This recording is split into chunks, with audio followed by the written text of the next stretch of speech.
Hello, my name is Cesar Martin, and today I'll be doing a presentation on Cesar Chavez.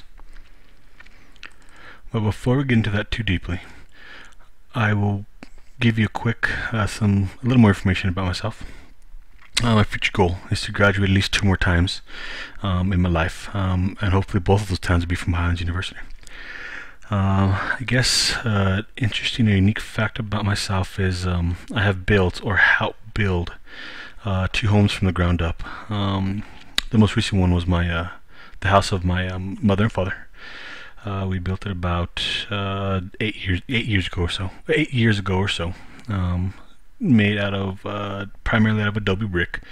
I believe we laid about 10,000 or so on a 4,500 square foot home. It was quite a trek. And next year I'll finally be building a home for myself. My wife, my daughters, on some property that my parents have in town as well. Now to get on with my presentation. Once again, I'm covering Cesar Chavez, who was an American farm worker, labor leader, and a civil rights activist. The early life of Cesar Chavez. He was born on March 31st, 1927, in Yuma, Arizona, to Juana Estrada and Leroy Chavez. He was part of a family of 6 children. He had 2 brothers, Richard and Librado, and 2 sisters, Rita and Vicky. He also had a sibling which was lost early in its infancy. His family actually owned a store and a ranch during his early years. In 1938, his family lost the store and the ranch in the Great Depression. Shortly after that, his family lost their home and it dug on bad. The family's home was taken away after his father had agreed to clear 80 acres of land in exchange for the deed of the house, an agreement which subsequently was broken. Later, when Chavez's father attempted to purchase the house, he could not pay the interest on the loan, and the house was sold back to its original owner. After his family lost the house, they moved to California to become migrant field workers. And the term migrant field worker comes from the fact that the field hands would move from different parts of the state, picking the produce depending on what time of year it was, depending on what was in season, what was needing to be picked at that time. One thing, probably the primary thing Cesar Chavez was known for was his activism. Very active in several different capacities. Chavez worked in the fields until 1952, when he became an organizer for the Community Service Organization, the CSO, which was a Latino civil rights group. Through the CSO, Chavez urged Mexican Americans to register and vote. And in 1958, Chavez became CSO's national director. And again, one portion of the activism that Chavez focused on was workers' rights. In 1962, Chavez left CSO and co-founded the National Farm Workers Association with a lady by the name of Dolores Huerta. The National Farm Workers Association later became to be known as the United Farm Workers. On September 8th, 1965, Filipino-American workers initiated the Delano grape strike, and 1 week later the NFWA joined the strike. 6 months later, Chavez led a march from Delano to Sacramento, which was a 245-mile trek, to raise awareness for the strike. During the strike, the UFW encouraged all Americans to boycott table grapes in show of support. In March 1966, a Senate Committee on Labor and Public Welfare hearing was held about the strike. During the hearings, Chavez gained support from New York Senator Robert Kennedy. The activities raised awareness and caused movements in other states, Texas, Wisconsin, and Ohio. In the early 1970s, the UFW organized strikes and boycotts, including the Salad Bowl strike. The Salvo Strike was the largest farm workers' strike in U.S. history, which protested for and later won higher wages for grape and lettuce workers. The union also won passage of the California Agricultural Labor Relations Act, which gave collective bargaining rights to farm workers. During the 1980s, Chavez led protests against the use of pesticides on grapes. He stated that he over the many decades that he worked in the fields and had seen and working with his union employees and such, he saw the effects of pesticides, and he realized that that is a cause he needed to take up a flag for.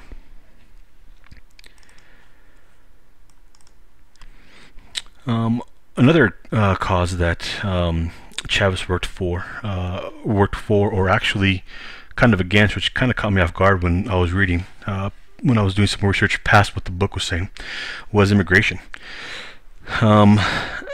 During Chavez's tenure, the UFW was committed to the restriction of immigration, and again that caught me off guard. But reading more, and I'll touch on that a little bit here in a bit.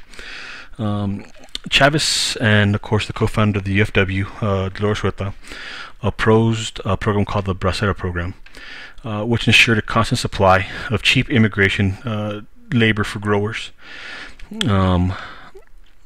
The immigrants that would come in this program could not protest any infringements on their rights, or else they get fired and replaced. Chavez and Huerta felt that this undermined their work and also exploited the migrant worker. Their efforts contributed to the Congress ending the program in 1964. Chavez and Huerta were also a key in getting the amnesty provisions in the 1986 Federal Immigration Act, which made it illegal to knowingly hire illegal immigrants. Chavez led several marches down to the border of Mexico in protest of farmers using illegal immigrants as farm workers and scabs. And of course, scabs being cheap labor that farmers would bring in while Chavez's people were on strike. Cesar Chavez's leadership style, he had several different ways of gaining awareness. One of the big ones that he really believed in was nonviolence. He followed Gandhi's teachings and principles. I'm not sure if a lot of people know, but during strikes, and especially during the 1950s, 60s, 70s, a lot of the strikes would become violent. Farmers would be angry that they were losing their workers. They'd be angry that they were raising awareness for their cause. Local newspapers, television, going all the way up to senators, congressmen, things like that. So a lot of these protests became violent. People were beaten, killed. But Chavez always preached for his people to be nonviolent. Getting spit on, punched, kicked, shot at, he remained nonviolent, and that was the way he lived his life. Another thing that Chavez would do a lot is fasting. He would fast for 15 days at a time, 25 days at a time. And finally, I believe the last fast that he did was a 32-day fast, which ultimately led to his death. And finally, Chavez put a lot of trust in the people he worked for, worked with, and the people that he worked for. He had to. I mean, he was putting his life on the line every time he got to protests, doing this fast, things like that. His legacy. Of course, Cesar Chavez has passed on. He passed away in April, on April 23rd, 1993.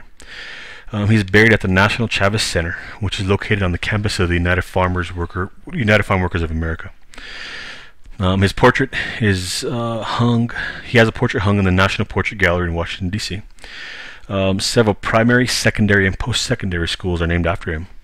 He was a Jefferson Award winner for the greatest public service benefiting the disadvantaged, and he was posthumously awarded the Presidential Medal of Freedom by President Bill Clinton in 1994. In doing research for this project, I had an idea of who Chavez was and what he did. However, again, on his stance on immigration, it caught me off guard. And doing some research outside of the book, around the internet, I have seen a lot of people that are very angry with his stances on immigration. Him, of course, being a Mexican American, they felt that he was going against his own people, in fighting against illegal immigrants working. And that's a hard stance. That's a harsh stance for anybody to take, especially when it's against your own people. But again, I enjoyed the research.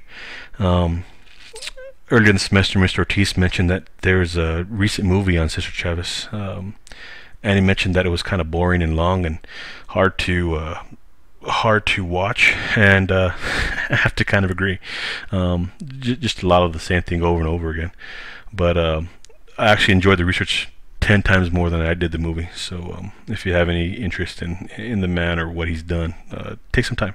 He's a good person to spend a little time on. Thank you.